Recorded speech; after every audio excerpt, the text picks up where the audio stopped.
question. Sure. That my wife is all I have out there, and I understand that, you know, what I did was wrong, but she's the only person I have. So here's the thing. I understand what you're telling me, but what I'm telling you is based upon the allegations of your previous assault against her. You all agreed that the motion would be withdrawn, and this is from 2023, I believe. You agreed that it would be withdrawn and that there be no contact with her. So the court is following the previous condition. Please let me at least talk with her, because that's my daughter. You know, that's my family. That's all I have. No, she, in the letter that I received, she states in that letter that those are her biological children, not your biological children, that you have a biological child with someone else. Oh, it's with her. No, that's not what's in the letter. With Claudia? Rushing? Yes, I have a little girl, Athena Gibson. That's not what she put in the letter. Today, we're in Judge Boyd's courtroom as a defendant on deferred adjudication admits to new violations, forcing the court to weigh years of second chances against accountability. Now facing up to 10 years in prison as the judge decides whether mercy has finally run out.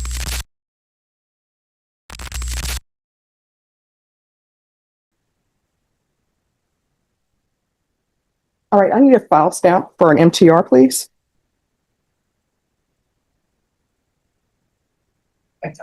Yep.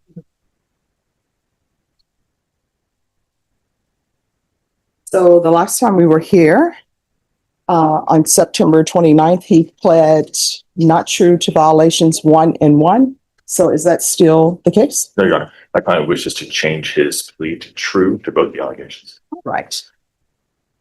So we're going to go on the record. The court is calling 2019 CR 8096 State versus Austin Zachary Mark Gibson. Can I have parties announced for the record for the state? Lauren Espinoza. Andrew Fraley to the defendant. And are you Austin Zachary Mark Gibson? Yes, Your Honor. Did you review the document entitled Motion to Enter Adjudication of Guilt and Revoke Community Supervision with your attorney? Did you understand it? Yes, Your Honor. Are you the same Austin Zachary Mark Gibson who was placed on deferred adjudication in 2019 CR 8096 for the offense of aggravated assault with a deadly weapon on February 21st, 2020 for a period of 7 years? Is that you? Yes, Your Honor. All right, state.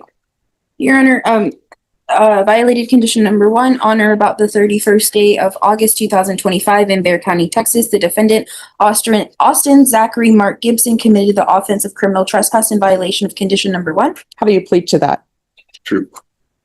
Violated condition number 1, on or about the 31st day of August 2025 in Bexar County, Texas. The defendant, Austin Zachary Mark Gibson, committed the offense of criminal mischief greater than or equal to 750 less than 2,500 in violation of condition number 1. How do you plead to that? True, Your Honor. Did you understand by pleading true to violations 1 and 1, the court could find it true, grant the motion, find you guilty, sentence you up to 20 years in the prison and up to a $10,000 fine? Yes, Your Honor. Knowing that, do you still wish to plead true to violation of conditions 1 and 1? Yes. Court will find violations of conditions 1 and 1 true. State, what are you recommending? Your Honor, at this time, state is recommending that you grant state's motion to revoke, enter an adjudication of guilt, and sentence to 7 years in prison. And defense, what are you requesting? Judge, we're requesting to continue. My client would like to address the court. All right, can you raise your right hand? Do you solemnly swear or affirm the testimony you give will be the truth and nothing but the truth, so help you God? I do. All right, you can lower your hand, state your name for the record. Austin Zachary Mark Gibson. All right, so what do you wish to say to the court? I just want to tell you that I do accept a full range of, full responsibility for it all, and I do apologize to you in the court, and the persons of that business. I did react like this due to, lack of consistency on my medications. I do ask that I can get the help, to get this correct. I have a meeting scheduled with Miss Amanda at CHDS. I apologize. I'm going to ask a couple of questions and go back. Before we talk about Amanda from Center for Healthcare Services, talk about what happened. You said you were inconsistent on your medication. Yes. You want to be more specific? A lot of the inconsistencies would be, getting up very early for work, like 3 a.m. I wouldn't, just pack my lunch and out the door. And being there's time that my phone isn't charged or plugged in, or even the noise, because my little girl would like to grab my phone. So you basically stopped taking medication. Yes. And ever since you got clean and sober, when did you get sober? I've been sober for a good while. Ever since you got out of Lifetime, pretty much? Yes. with one minor exception, but you've tested negative on your UAs since October of 2024. So basically for the last year, you've been all negative on all your UAs. Yes. And you successfully completed lifetime recovery inpatient. Yes, sir. Successfully completed SATF before that. Yes. You had done the outpatient program before. Yes. Completed your UAs in the last year successfully. Done private outpatient with Lifetime, is that correct? Yes. Enjoying this trial? Go ahead and hit that like and subscribe button. We've got plenty more epic court trials coming your way. And you're behind on your fees though, is that correct? Yes. But I do have employment. Yeah, but go ahead. I do have employment that I can catch that up. I did have a vehicle that had a lot of issues, and it took a lot of my money, and that's why I couldn't stay consistent on the payments. But this job that I do know is a second chance employer. They have accepted me for employment. And so since you got off your medication, that's the real problem you're having.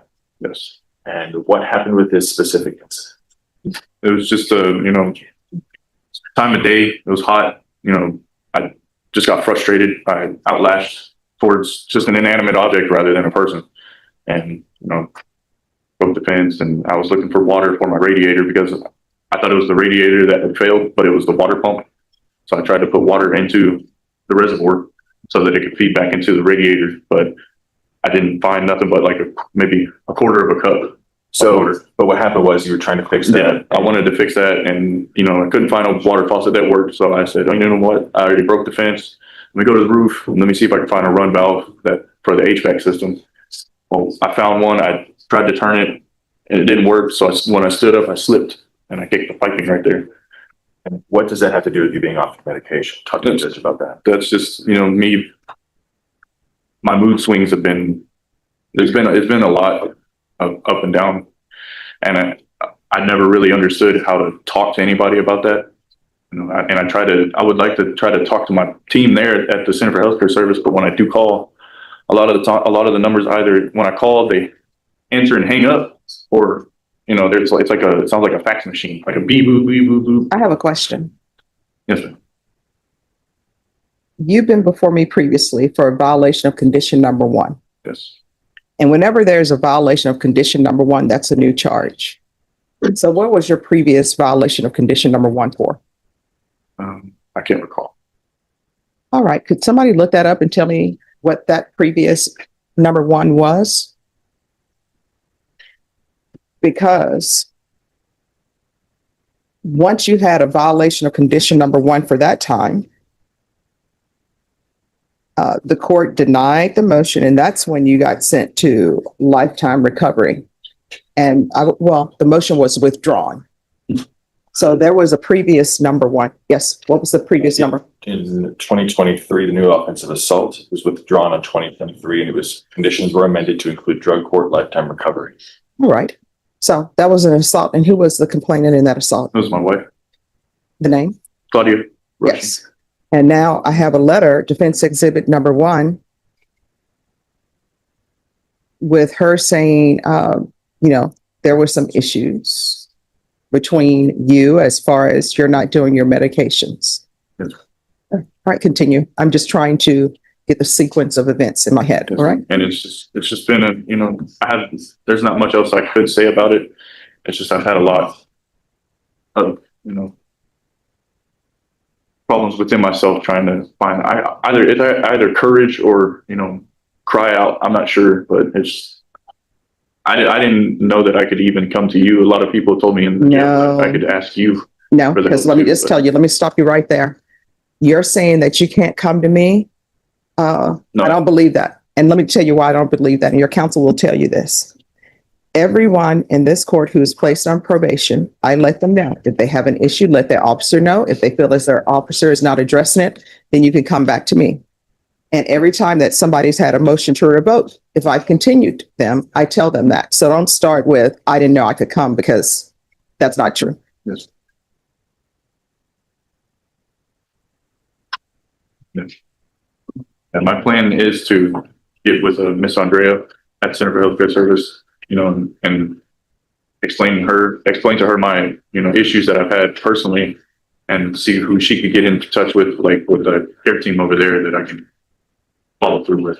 Austin, if I could interrupt you, you met with somebody 2 weeks ago from Center for Healthcare Services since you've been in custody. Is that correct? Yes. But when you met with her, she talked to you about if you're released, if the judge is kind enough to continue you can go to Center for Healthcare Services. Yes. And they will plan a treatment and care team around you. Yes. That's what you told me. Yes, they would. So it's not so much of, you're going to talk to her when you get out, but you've actually met with her and. Yes, and she's told me and 4 other gentlemen that they would do that. And so what you're asking the court to do. And I'm asking the court if you could kindly reinstate, if not, I accept full range of the punishment of my problems here. All right. State, any questions? Briefly, Your Honor. Mr. Gibson. Yes. At any point during this inconsistency you refer to, did you inform your probation officer? Say again? At any point during this time of inconsistency, did you inform your probation officer of that inconsistency? It's been she's a very hard woman to get a hold of, to start with. So, I mean, I would like to talk to her. Like I would want to tell her things like that, but she would always say like, oh, that's not for me to deal with. But my question is, did you make attempts? Yes. Okay. And then prior to August 31st, 2025, did you have contact with Center for Healthcare Services regarding this inconsistency? Or did you make attempts to? Yes. Yes. You mentioned that you were attempting to get water, correct? Yes. On or about August 31st, 2025, was the Wallace Bank open? No. Were there other Okay. businesses around? There was a Jason Sedeli, I believe, but I had asked somebody like from the parking lot, like, hey, can you help me with some water? They looked at me like I was crazy, so I was like, I'm not even going to attempt to. Would you agree with me when you jumped the fence for the Wallace Bank, you had 2 jugs of water with you? No, I had an empty bottle. So at no point you didn't pour water on yourself throughout the time? I poured water on myself, yes, but it was that was very hot water. So you would agree you came to Yeah, the Wallace Bank with yes, water? with water, yes. But I needed more water. Mr. Gibson, would you agree with me the best way for someone to learn a lesson about consequences for them to take full responsibility for their actions? Yes. No further questions. Nothing further. Still watching? Now you know why it's called Epic Court Trials. The chaos, the clashes, the judges who don't hold back. It's justice unfiltered. Like and subscribe to stay in the courtroom with us. All right. So probation, on this case, can you tell me, was there any restitution that was due Vincent Arias and Victor Toro? All right. So, Mr. Gibson, what I can tell you is I read the letter from Ms. Rushing. There is nothing else I can do to help you. And let me explain to you why. This is not your first motion to revoke. And each motion to revoke that you've had with me has been your having a new case. So the first time, you're, of course, on deferred adjudication for aggravated assault with a deadly weapon. And the first time was an assaultive case against, you say, your current wife. And that motion was withdrawn. I'm assuming it was withdrawn because maybe she didn't want to come forward or maybe there wasn't enough evidence. I'm not saying either way. I'm just saying that with regards to that issue was addressed by withdrawing the motion. And when that motion was withdrawn, the first thing was a referral to felony drug court. And if you were not accepted there, a referral to lifetime recovery. And before that, you were sent to SATF.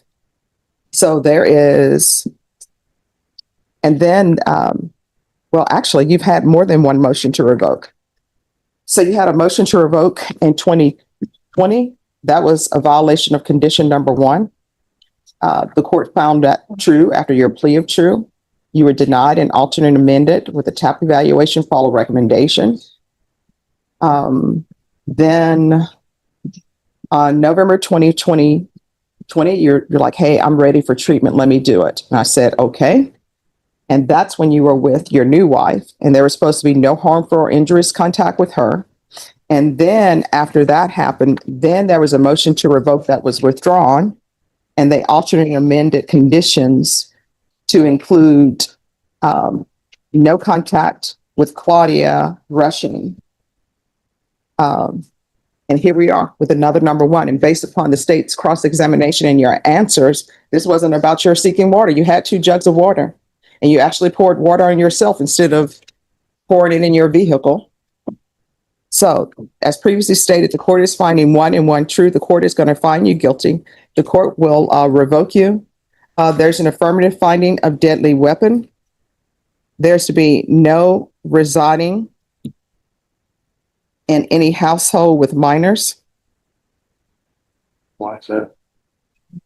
There is to be no unsupervised contact with minors.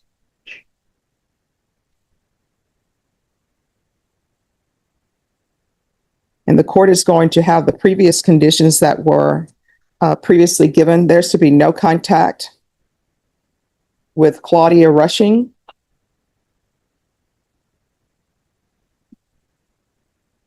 Vincent Arias.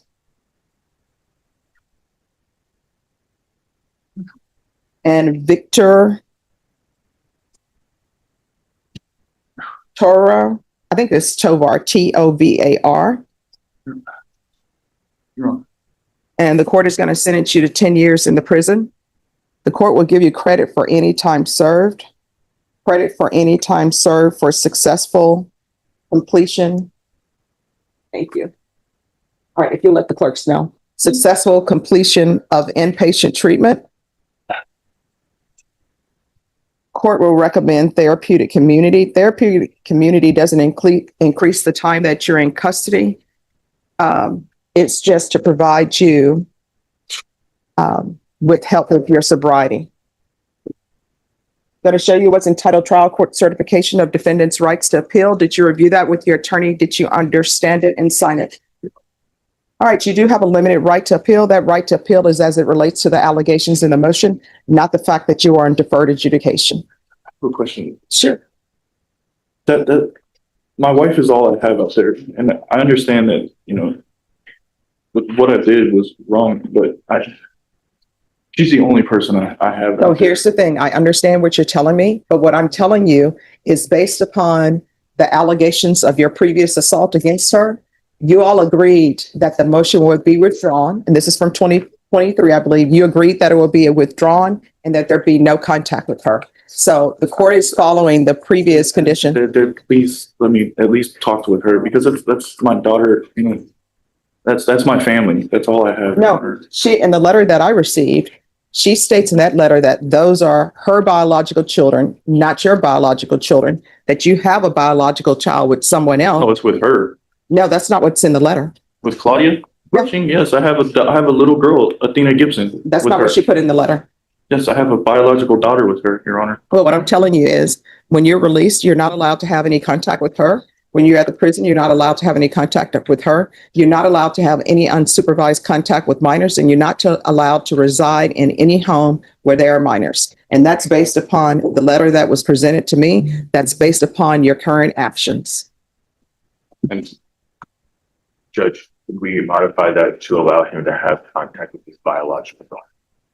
No unsupervised contact with minors. All right, thank you. Oh, you heard. Just giving you a heads up on this one. We had filed a motion to reduce bond. I've spoken to the state. Other factors have come up. We are withdrawing the motion. All right. So we'll go on the record. The court is called 2025 PF 35204, State versus Christian Garza for the defense. John Pettis. And are you Mr. Garza? All right. And defense, you have a motion for a bond reduction that has been filed. And what is the status? We're withdrawing that motion. All right. Then the motion will be withdrawn. Is there anything else? No, Judge. All right. Thank you. Thank you.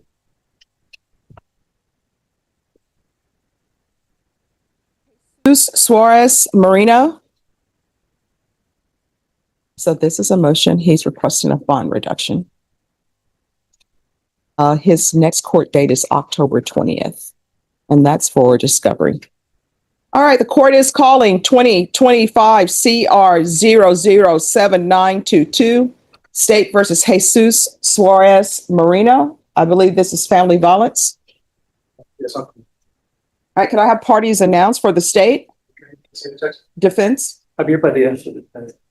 And are you Jesus Suarez Marino? Yes, ma'am. All right, so his current bond is set at $125,000. What are you requesting for the reduction of bond? Well, Judge, I think 50,000 would be fair.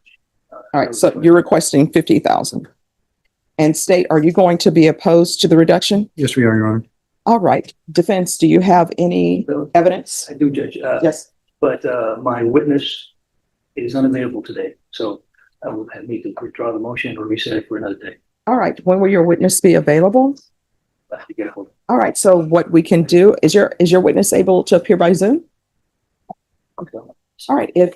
Are you going to object to their witness appearing by Zoom? No objection. All right. So if you'll speak with Ms. Ferguson, and that way we can take care of it today. If you feel more comfortable with them being in person, just let us know. We can reset it. Or otherwise, they can appear by Zoom. I would prefer to reset it. All right. So Ms. Ferguson,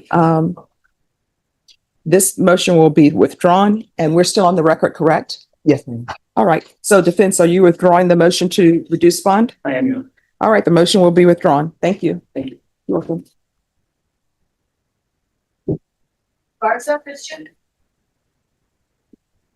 This case wasn't loud or chaotic, but its ending was final. Judge Boyd acted with consistency, not emotion, after multiple chances had already been given.